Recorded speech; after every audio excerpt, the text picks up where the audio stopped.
আল্লাযীনা আমানু কুতিবা আলাইকুমুস সিয়াম, হে বিশ্বাসীগণ, হে ঈমানদারগণ, আল্লাহ পাক রব্বুল আলামিন ডাক দিয়ে বলতেছে, আমি তোমাদের উপরে রোজা ফরজ করে দিয়েছি। রোজা কি করে দিয়েছে? রোজা তোমাদের উপরে আমি ফরজ করে দিয়েছি। কুতিবা আলাইকুমুস সিয়ামু কামা কুতিবা আলাল্লাযীনা মিন ক্বাবলিকুম লাআল্লাকুম তাত্তাকুন।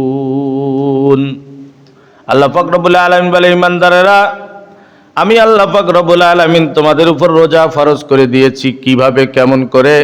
যেভাবে তোমার পূর্ববর্তী বংশধরের উপর আমি আল্লাহ পাক রব্বুল আলামিন ফরজ করেছিলাম, যেভাবে করে তোমাদের পূর্ববর্তী মানুষদের উপরে আমি আল্লাহ পাক রব্বুল আলামিন রোজা ফরজ করেছিলাম, এইভাবে করে রোজা আমি তোমাদের উপরেও ফরজ করে দিয়েছি। কেন ফরজ করলাম আর কেন তোমাদেরকে রোজা দিতে হবে? এই রোজা তোমরা দিলে কি হবে? আল্লাহ পাক রব্বুল আলামিন বলে, যেন তোমরা মুত্তাকি হতে পারো। সুবহানাল্লাহ বলেন। কি হতে পারো? মুত্তাকি। মুত্তাকি আমরা যে ইমানদার হয়েছি, ইমানের দ্বারকে ডাক দিয়ে বলতেছে, বিশ্বাসীদেরকে ডাক দিয়ে বলতেছে, তোমরা আরো রোজা রাখো। রোজা তোমাদের উপরে ফরজ করা হয়েছে, আর এই রোজা যদি তোমরা রাখতে পারো তাহলে তোমরা কি? তোমরা মুত্তাকি হবে। আর মুত্তাকি হয়ে যখন তোমরা আমি আল্লাহর কাছে আসবে, আমি আল্লাহ পাক রব্বুল আলামিন নিজে হাতে আমার কুদরতি হাত দ্বারা তোমাদেরকে রোজার পুরস্কারটা তোমাদের হাতে আমি বুঝিয়ে দেব। বলেন সুবহানাল্লাহ। রমজান মাস আমাদের সামনে, এই তো আর কয়টা দিন বাকি আমাদের সামনে এসেই গেছে। তারপরেও দেখেন আমাদের ইমানের কি হালত, কি অবস্থা।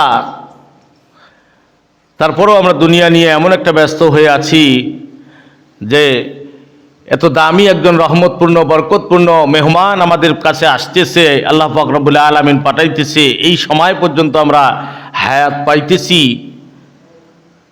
তারপরও আমরা কি করতেছি না? শুকরিয়া আদায় করতেছি না। শুকরিয়া যদি আদায় করতাম তাহলে আজকে শুক্রবারের দিন, যে সময় দেখেন কত সময় হয়ে যাচ্ছে, তারপরও মানুষ সঠিক সময় আজকে মসজিদে উপস্থিত হতে পারতেছে না, সঠিক সময় মসজিদে উপস্থিত হতে পারতেছে না। এই রমজান মাস সামনে আসতেছে, এই রমজান মাসে আমাদের উপরে যেমন রোজা আল্লাহ পাক রব্বুল আলামিন ফরজ করে দিয়েছে, এই রোজা আমাদেরকে রাখার জন্য নিয়ত করতে হবে, প্রস্তুতি নিতে হবে। আর এই রোজা রাখার জন্যই, রোজার নিয়ত করার জন্যই, রোজার জন্য প্রস্তুতি নেওয়ার জন্যই আল্লাহ রাসূল সাল্লাল্লাহু আলাইহি ওয়াসাল্লাম বেশি বেশি করে এই রজব এবং শাবান মাসে সাহাবীদেরকে বলতেন যে তোমরা বেশি বেশি করে আল্লাহ তাআলার কাছে বরকত চাও, রহমত চাও। এই রজব এবং শাবানে রহমত বরকত দিয়ে আল্লাহ পাক রব্বুল আলামিন যেন তোমাদের হায়াতগুলোকে, আমাদেরও হায়াতগুলোকে কি করে রমজান পর্যন্ত যেন পৌঁছে দেয়। সুবহানাল্লাহ। সেই রমজান দেখেন আমাদের সামনে এসেই গেল। আমরা পাইলাম আমাদের চোখে দেখাতে কত মানুষ এই রমজান পর্যন্ত পৌঁছাইতে পারে নাই, পারবে না, তারা চলে গেছে কবরবাসী হয়ে। কি বলেন, ঠিক না? ঠিক যাবে। এই যে কয়েকটা দিন যে আমাদের সামনে আছে, এখনও যে আমরা সঠিক সময় পৌঁছাইতে পারবো কি পারবো না, রমজানে যাইতে পারবো কি পারবো না, তারপরও কোনো গ্যারান্টি আছে? কেউ গ্যারান্টি দিতে পারবো না। তাই জন্য আমাদেরকে কি করতে হবে? দোয়া করতে হবে, এখনো বেশি বেশি করে দোয়া। আল্লাহ রাসূল যে দোয়া শিখিয়ে দিয়েছেন, কি দোয়া? আল্লাহুম্মা বারিক লানা ফি রজব ওয়া শাবান ওয়া বাল্লিগনা রমাদান। রজব শাবানে আমাদের উপরে রহমত দাও, বরকত দাও, রমজান পর্যন্ত আমাদের হায়াত বৃদ্ধি করে দাও। এই রমজান মাস আমাদের সামনে আসবে, এই রমজান মাসে আমরা যে রোজা রাখবো, এই রোজা রাখলে আমাদের করণীয়গুলো, আর করণীয়গুলো কি হবে? আল্লাহ রাসূল সাল্লাল্লাহু আলাইহি ওয়াসাল্লাম বলে, ও আমার উম্মতেরা, রমজান মাস যখন তোমরা পাবে, পবিত্র মাহে রমজান মাসে যখন তোমরা রোজা রাখবে, তোমরা শুধু ভালো খেয়ে রোজা রাখতেছো, তোমার পাশাপাশি তোমার প্রতিবেশীর দিকে তোমরা দেখো, প্রতিবেশীর দিকে তোমরা লক্ষ্য করো, তোমার কোন প্রতিবেশী ভালো খাইতে পারতেছে না, তোমার কোন প্রতিবেশী ভালো পাইতেছে না। ভালো একটু খাবারের জন্য সিয়ারি খাইতে পারতেছে না, সিয়ারি না খাওয়ার জন্য রোজা দিতে পারতেছে না। তুমি ভালো ভালো খাচ্ছ, সুন্দর কিছু খাচ্ছ, কিন্তু খেয়ে তুমি রোজা দিতেছো। তোমার প্রতিবেশী অনেকেই আছে খাওয়ার অভাবে রোজা দিতে পারতেছে না। আল্লাহ রাসূল সাল্লাল্লাহু আলাইহি ওয়াসাল্লাম বলে, তুমি ভালো কিছু খেয়ে টাকার মালিক হয়েছো বলে ভালো কিছু খেয়ে দে, রোজা রাখতেছো, তোমার প্রতিবেশী ভালো কিছু খাওয়া বেগেরে কি রোজা দিতে পারতেছে না, তোমার রোজা বেকার হয়ে যাবে। বলেন নাউজুবিল্লাহ, নাউজুবিল্লাহ। দেখেন, রোজা আমি রাখবো, ভালো কিছু খেয়ে রাখলাম, কিন্তু আমার প্রতিবেশী, আমার পার্শ্ববর্তী যারা আছে, তারা দেখেন অনেক বাড়িতে আছে যে আমার চুলা জ্বালানোর মতো, কি চুলা জ্বালানোর মতো বাড়ির মধ্যে অবস্থা নাই।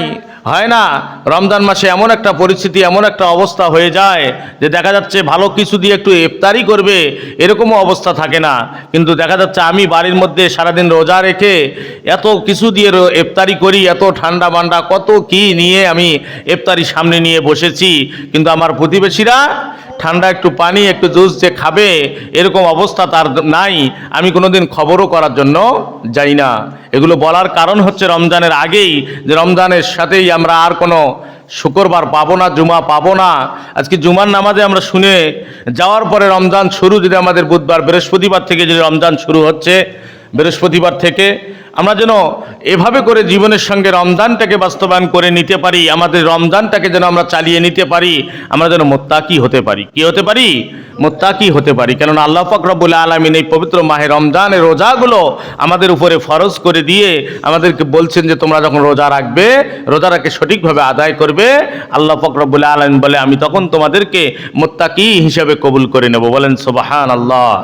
আর এই পবিত্র মাহে রমজান মাসের রোজা কোনো ব্যক্তি যখন রাখে, এই রোজাদার ব্যক্তির পুরস্কারটা আল্লাহ পাক রব্বুল আলামিন বলছেন, আমি আল্লাহ পাক রব্বুল আলামিন কোনো ফেরেশতার দ্বারা দেব না, কোনো ফেরেশতার দ্বারাই দেব না, দুনিয়ার কোনো মানুষের সামনাসামনি দেব না। সেই দিন আমি আল্লাহ পাক রব্বুল আলামিন কিয়ামতের দিন পর্দার ভিতরে নিয়ে গিয়ে একজন রোজাদারকে আমার কুদরতি হাত দ্বারা আমি পুরস্কৃত করব। বলেন সুবহানাল্লাহ। কিন্তু আজকে রমজান মাসে আমরা রোজা রাখি, আমরা রোজা দেই, আমার প্রতিবেশী কতজন আছে ভালো একটু সিয়ারির সময় খাইতে পারে না, সারাদিন যদি না খেয়ে থাকে, ইফতারির সময় ভালো কিছু নিয়ে একটু ইফতারি করতে পারে না, দু চারটা সন্তান আছে তাদেরকে নিয়ে ভালো কিছু খাবে। ছেলেরা যখন বলে যে বাবা সারা দিন ধরে অনাহারে আছি, রোজা রাখতেছি, ইফতারির সময় একটু ভালো মন্দ খেজুর খুরমা যদি পাইতাম তাহলে সুন্দর করে ইফতারি করতাম, এরকম কথা যখন বাবা শোনে তখন ওই বাবার আর রোজা থাকার ইচ্ছা করে না। তখন বলে আমার রোজা নষ্ট করে হলেও অন্যের বাড়িতে কাজ করে আমি কিছু ইনকাম করে আমাকে নিয়ে আসতে হবে। কি বলেন, ঠিক না ঠিক? আজকে আমাদের টাকা আছে, পয়সা আছে, অনেক বড় বড় বিল্ডিং আছে, বাড়িঘর আছে, জমি জায়গা আছে, আমরা ভালো ভালো খাইতেছি, সুন্দর খাইতেছি, কিন্তু প্রতিবেশীর কোনো খবর করতেছি না, প্রতিবেশীর কোনো খবর করি না। এই পবিত্র মাহে রমজান মাসে যদি আমরা প্রতিবেশীর খবর করতে না পারি, এই প্রতিবেশী যদি আমার একটু সহযোগিতার কারণে যদি রোজা রাখতে পারত আর রোজা রাখতে পারে, তাহলে আমি রোজা রাখলাম আর ওই প্রতিবেশী যে রোজা রাখলো তার সম পরিমাণ সওয়াব আল্লাহ পাক রব্বুল আলামিন আমার আমলনামায় দিয়ে দিবে। বলেন সুবহানাল্লাহ। ডবল সওয়াব পাবো তখন, ডবল।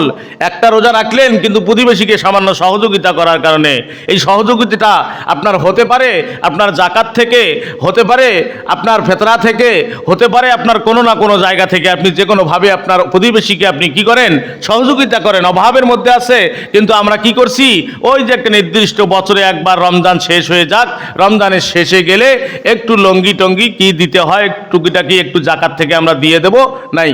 কিন্তু এটা তো নয়। আল্লাহ রাসূল সাল্লাল্লাহু আলাইহি ওয়াসাল্লাম বলছেন যে তোমরা জাকাত আদায় করো। জাকাত কি করো? আদায় করো। আল্লাহ পাক রব্বুল আলামিন বলছেন যে জাকাত তোমরা আদায় করো। জাকাতকে দেওয়ার কথা বলা হয় নাই। জাকাত দেওয়া একটা আর আদায় করে দেওয়া আরেকটা। আদায় করে দেওয়া কোনটা? আপনার জাকাত আপনার উপরে ফরজ হয়েছে, জাকাত আপনার কাছে আছে। আজকে তো দেখা যাচ্ছে বড়লোক যারা আছি, যারা টাকাওয়ালা আছি, তারা এই চিন্তাগুলো করে না, কিন্তু দেখা যাচ্ছে যে তাদের কাছে গরিবের ধন, গরিবের মাল ওখানে জমা রাখা আছে। কি বলেন, ঠিক না? ঠিক। গরিবের মাল ধনীর কাছে জমা আছে। তোমার 1 লক্ষ টাকা জমা আছে, ওই 1 লক্ষ টাকার মধ্যে তাকায় দেখো যে গরিব 100 টাকা, 100 টাকার মধ্যে 2.5 টাকা গরিবের জমা আছে তোমার কাছে। বলতে পারো জমা কিভাবে আমার কাছে থাকে? আল্লাহ পাক রব্বুল আলামিন বলে, ধনী রে, তোমার কাছে যে টাকা দিয়েছি, তোমার কাছে যে অর্থ দিয়েছি, তোমাকে জমি জায়গা দিয়েছি, বাড়ি ঘরের মালিক করেছি, সন্তান আদি বিবি বাল বাচ্চা সমস্ত কিছু দিয়েছি, এই গরিবের টাকাটা তোমার কাছে রাখার কারণ হচ্ছে এই যে খুচরা টাকা 100 টাকা থেকে আড়াই টাকা গরিবের, আর কত থাকে? 92 টাকা না কত? 97 টাকা আটানা, 97 টাকা আটানা আমি আল্লাহ পাক রব্বুল আলামিন তোমাদেরকে দিয়ে দিয়েছি। এই যে খুচরা টাকা, এই টাকাটা যদি গরিবের কাছে থাকতো তাহলে গরিব তো খরচ করে ফেলতো। এই জন্য বছরে একবার তুমি যে জাকাত দিতেছো, এই যে জাকাতটা একখানে করো, মোটা করে এক জায়গায় জড়িত করে, একটা জায়গায় একটা মানুষকে কমপক্ষে আদায় করে, এই জাকাতটা আদায় করে তাকে সুন্দর করে মন খুশি মতো তার তুমি দাও, তাকে তুমি ডাক দাও। এই যে রমজান মাস তোমার চলে যাচ্ছে, এই রমজান মাসে ভাই রে, তোমার রোজা রাখতে তোমার পরিবারের মধ্যে কত টাকা খরচ হয়? বেশি কিন্তু হয় না। যদি আমরা হিসাব নেই, 2-4 হাজার, 5,000 টাকা, 10,000 টাকা, খুব বেশি হলে একটা পরিবারের মধ্যে, একটা পরিবারে যদি 10,000 টাকা দেওয়া যায়, কিন্তু হিসাব করে জাকাত যদি হিসাব করা যায়, ওই মানুষের জাকাত হিসাব করলে প্রায় 30-40-50 হাজার টাকা জাকাত এসে যাবে। কিন্তু এখান থেকে যদি 5,000, 10,000 টাকা দিয়ে আমি আমার প্রতিবেশীর দুইটা ফ্যামিলিকে 5,000 টাকা দিয়ে এক বস্তা চাল, কালাই যতগুলো লাগে, ডাল যতগুলো লাগে, কতটুকু খরচ লাগে, এই খরচটা যদি আমি 1 মাসের জন্য করে দেই, তাহলে বলেন তো ওই মানুষটাকে আর কোনো দিন কারো কাছে গিয়ে হাত পাতাতে হবে নাকি? আর কোনো দিন হাত পাতাতে হবে না। কিন্তু আমরা নির্দিষ্ট করে রাখছি, 50 টাকা জমা রাখছি পকেটের মধ্যে, আমার প্রতিবেশী গরিব আছে, অসহায় আছে, আমি তাকে কি করব? ওই 50 টাকা দিয়ে দেব। হয়তো সেটা আমার কি হবে? জাকাতের থেকে যাবে, নয়তো আমার ফেতরা থেকে যাবে। কিন্তু এরকম নয়। আল্লাহ রাসূল সাল্লাল্লাহু আলাইহি ওয়াসাল্লাম যে শিক্ষাটা দিয়েছেন, সাহাবাদেরকে ডাক দিয়ে বলছে, ও সাহাবারা শোনো, তোমরা যদি পবিত্র মাহে রমজান মাস পাও, এই রমজান মাসে কোনো ব্যক্তিকে যদি একটা খেজুর দিয়ে 1 ফোঁটা পানি যদি তাকে তুমি খাওয়াইতে পারো, 1 ফোঁটা পানিও যদি খাওয়াইতে পারো, তাহলে শুনে নাও, ওই যে মানুষটা যে রোজা রাখলো, একটা রোজা রাখলে যে সব হয়, তার সমপরিমাণ সব তোমার আমলনামায় দেওয়া হবে। বলেন সুবহানাল্লাহ। রমজান মাস আমাদের কাছে আসতেছে, দেখেন কত বড় পুরস্কার নিয়ে, কত বড় উপহার নিয়ে আমাদের কাছে আসতেছে। কিন্তু তারপরেও এই উপহার, এই পুরস্কার ধরার জন্য আমরা সামান্য চেষ্টা আমরা করি না। তৃপ্তি সহকারে যদি একটা মানুষকে, একটা রোজাদারকে যদি তৃপ্তি সহকারে যদি আপনি খাওয়াইতে পারেন, তৃপ্তি সহকারে যদি আপনি তার মন যুগে যদি তাকে খাওয়াইতে পারেন, সুন্দর করে যদি তার সাথে তোমার আদব ব্যবহার দেখিয়ে যদি থাকতে পারেন, আল্লাহ পাক রব্বুল আলামিন বলছেন, একটা নয়, দুইটা নয়, ওই যে বান্দাকে, আমার একটা বান্দাকে ভালোবেসে আমার আর এক বান্দা তৃপ্তি সহকারে রোজাদারকে ইফতারি করাইলো, খাওয়াইলো, তার মনটা শান্তি করলো, এই জন্য আমি আল্লাহ পাক রব্বুল আলামিন ৭৪টা রোজার সব তার আমলনামায়